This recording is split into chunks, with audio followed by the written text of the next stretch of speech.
በሆነ ወጥመድ ውስጥ አስገባኋቸው ልጆች ሰላስ ለኸይር ስራ ይሰራለው ብዬ ወጥቼ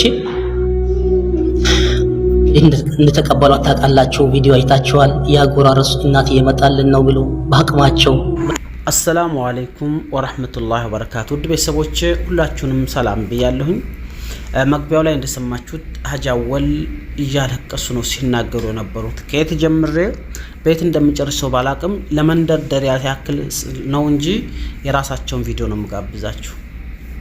አንድ ነገር ግን የምነግራችሁ ወንድ ልጅ በቀላል ነገር በዋዛ አያለቅስም። በጣም ሲከፋው፣ በጣም ሲጨንቀው፣ በጣም ያልጠበቀው ነገር ሲገጥመውና ግራ ሲገባው ነው እንባው የሚፈሰው እንጂ የወንድ ልጅ እንባ ደረቅ ነው። በጣም ካልባሰበት በቀርና ሀጂ አወል ትልቅ ሰው ናቸው። ብዙ ክፉን ደጉን ያዩ መልካም ጥሩ አባት ናቸውና ዛሬ ግን ሲያለቅሱ በጣም ነው ያሳዝኑኝ ማለት ነው። በተለይ ወንድ ልጅ ትዳር ላይ በጣም የሚፈተንበት ነገር ቢኖር ትዳር ነውና ለዚህ ነው ነብያችን አለይሂ ሰላቱ ወሰላም አንድ ወንድ ልጅ 4 ነገርን ተተሰጠ እውነትም ታድሏል ይላሉ። በቃ ትዳሩ ከተበላሸበት ህይወቱ ተበላሸ። ያ ሰው ያለ እድሜው ይወርቃል፣ ኢኮኖሚው ይናጋል፣ ሁሉ ነገር ይበላሻልና ሀጂ አወል ያስለቀሳቸው ቀላል ነገር እንዳይመስላችሁ ውድ ቤተሰቦች፣ ቀላል ነገር እንዳይመስላችሁ።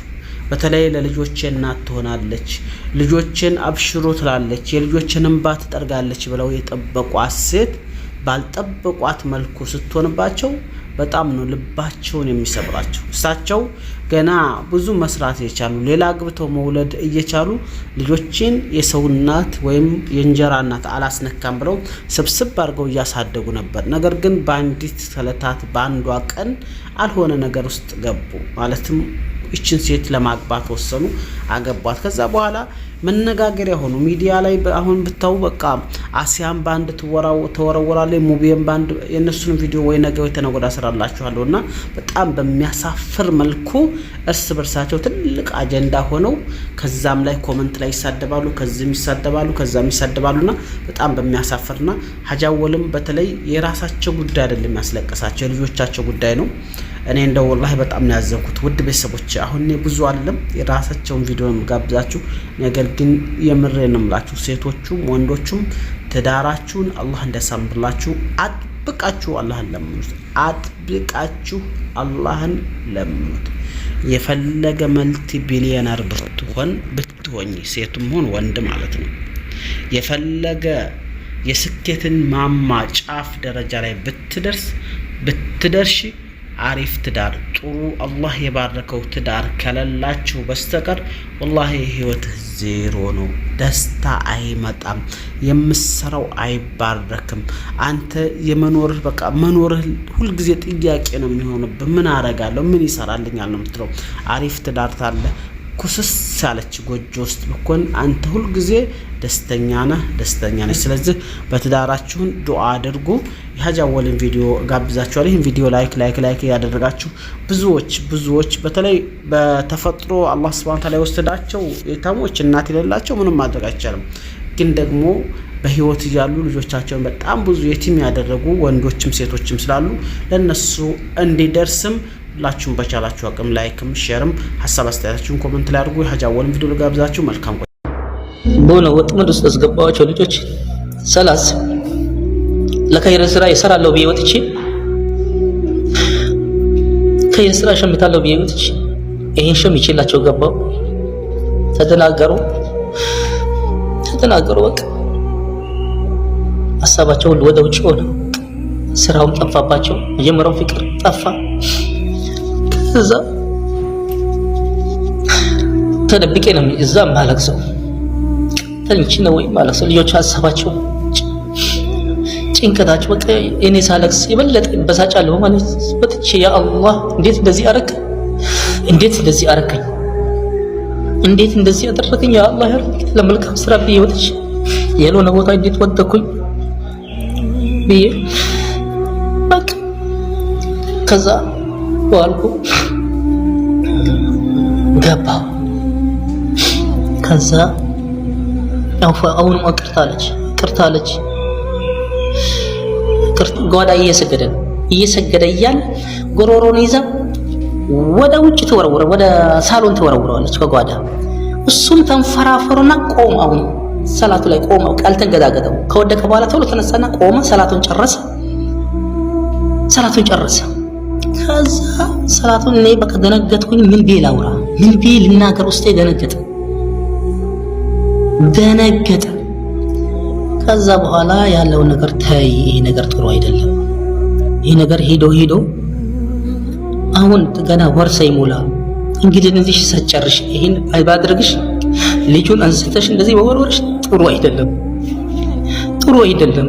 ተይ፣ ልጅ አለሽ እንደዚህ አታድርጊ። ልጅ አለሽ፣ ትልቅ ሰው ነሽ። ጥሩ ትልቅ እህት ደግሞ አለችሽ፣ በጣም ምርጥ እህት አለቻት ትልቋ እና ወንድሟም ትልቅ በጣም መሳል ወንድም አላት። ተይ ቢልም ከዛ በኋላ በሶስተኛው ደግሞ ልጆች ውጭ ይላሉ ትናንሾች። ለምንድን ነው በዚህ ፀሐይ የምትውሉት ይላቸዋል ህፃናቶች ማለት ነው። ሲላቸው አይነግሩኝም፣ ትልቆቹም አይነግሩኝም፣ ትንሾቹም አይነግሩኝም።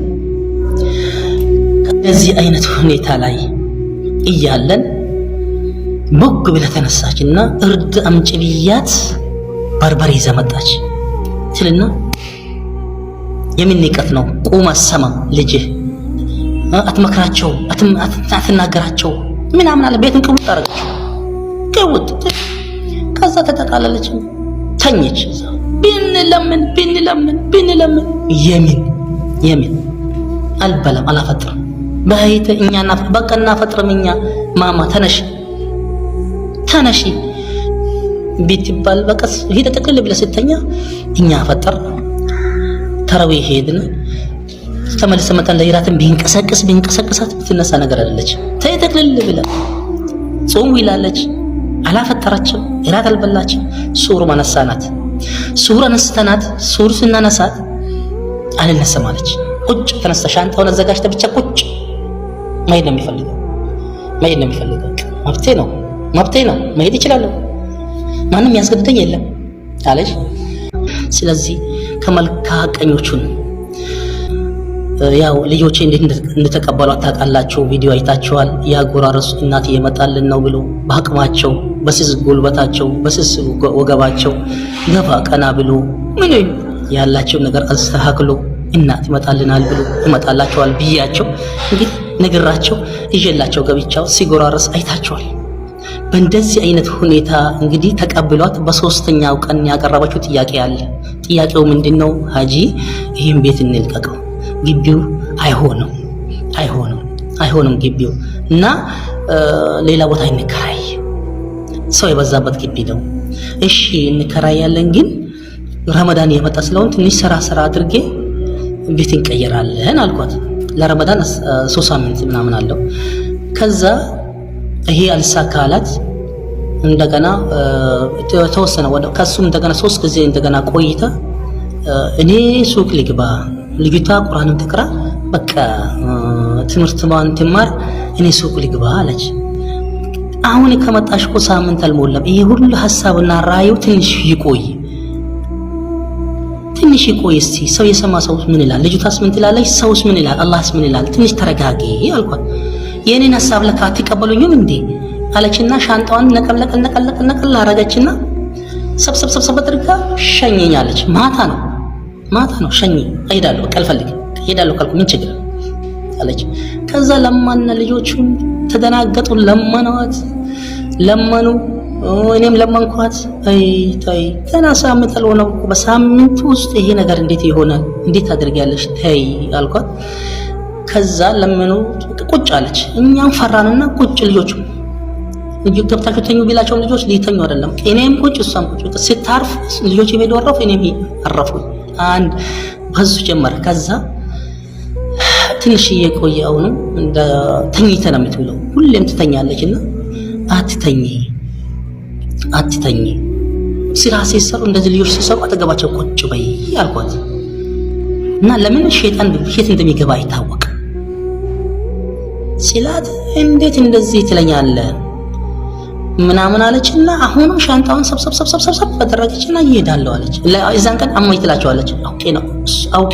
አውቄ ነው ትላቸውና እኔ ገደም ብያለሁ ትወጣለች። እኔም ዝም አልኳት። ዝም ሲላት ሀጂ አሁን በሄድ በቃ ዝም ልትሉ ነበር ከወጥቼ በሄድ ዝም ልትሉ ነበር አለች። አላህ በሚያየው በሷ ቢጥልባት የሷ አላህ ደግሞ እዚህ ጋር አለ። ወላሂ እያልኩ አልናገር አላህ እዚህ ጋር ስላለ ባለው መውሻት መናገር አልፈልግም። እና ከዛ ቁጭ አልኩኝ። አውፍ በሉኝ አለች ሀጂ አውፍ በሉኝ አለች። አውፍ በሉኝ እሺ ፍቱል አልኩት። ግን ይሄ ነገር አይደጋገም አልኳትና በኋላ አሁንም የተወሰነ በሳምንት ነው የምትቀያየረው። በቃ ሳምንት ሳይሞላ አውፍ በለኝ ትላለች፣ ግን ሳምንት ሳይሞላ ነው የምትቀያየረው። በቃ ውድ ቤተሰቦች ሀጂ አወል እንግዲህ ያለቀሱበትን ጉዳይ ሰምታችኋል። በተለይ ሚዲያ ላይ ሲወጣ እኒህ ልጆቻቸው ነፍስ እያወቁ ነው ያደጉ ልጆች ናቸው። አባታቸው በመጥፎ ሲነሱና በተለያየ በምን መጥፎም ይሁን ደግ አባታቸው በጥሩ ነገር ሳይነሱ ሲቀሩ ሚዲያ ላይ ልጆቹ ትንሽ አንገት ይሰብራሉና እሳቸው የራሳቸው ጉዳይ ሳይሆን ያሳዘናቸው የልጆቻቸው ጉዳይ ነው አንገታቸውን የሰበራቸውና ብቻ አላህ ነጃ ይበላቸው። በጣም ከባድ ነው። እውነት እናውራታለን። አላህ Subhanahu Wa Ta'ala የኛንም መጨረሻ ያሳምርልን። እሳቸው በርግጥ ሞታባቸው ነው ሚስታቸው እንጂ ወይ በሚስታቸው ላይ ደርበው አይደለም። ሆኖም ለልጆቻቸው ለልጅ ዋጋ መክፈል ያለበትን ደረጃ ድረስ ከፍለው ልጆቻቸውን አሳድገዋል። ሌላ ሴት አግባ ብለው ልጆቻቸውን በትነው ሳይሄዱ ስብስብ አድርገው ስፖርታቸውን እየሰሩ በቻሉት አቅም ሁሉ ታግለው ልጆቻቸውን አሳድገዋል። የምር ጥሩ አባት ከምላቸው የመጀመሪያዎቹ ወይም ግንባር ቀደሞቹ ናቸው። ምክንያቱም ዛሬ አባታቸው ጠንከር ያሉ አባት ባይሆኑ ወዳውኑ አግብተው በሆነ ልጆቻቸው ብትንትን ብለው ስቃይና መከራ ነው። ልጆቹ እርስ በርሳቸው አይፈላለጉም እንኳን ዛሬ ግን ስብስብ አድርገው በፍቅር አንድ ቤት እያሳደጉ ያሉ መልካም አባት ናቸው ልላችሁ ወዳለሁ። ሁላችሁም ዱአ አድርጉላቸው እና ሁላችሁም ለራሳችሁም ለኔም ሁላችሁም ዱአ አድርጉ። ትዳር ዋና መሰረት ነው ለሰው ልጅ ህይወት ልላችሁ ወዳለሁ። ሁላችሁም ታውቁታላችሁ። ያው ለማስገንዘብ ያክል ነው። ላይክ እያደረጋችሁ ከ10,000 በላይ ላይክ እንዲኖር እንደውም ሼር በማድረግ አሳባችሁን ኮሜንት ላይ በማስቀመጥ እስከ ፕሮግራሜ ፍጻሜ አብራችሁ ስለቆያችሁ እጅጉን ላመሰግናችሁ እወዳለሁ። ሁላችሁም ባላችሁበት የዓለማችን ዳርቻ ሰላም ሁኑ።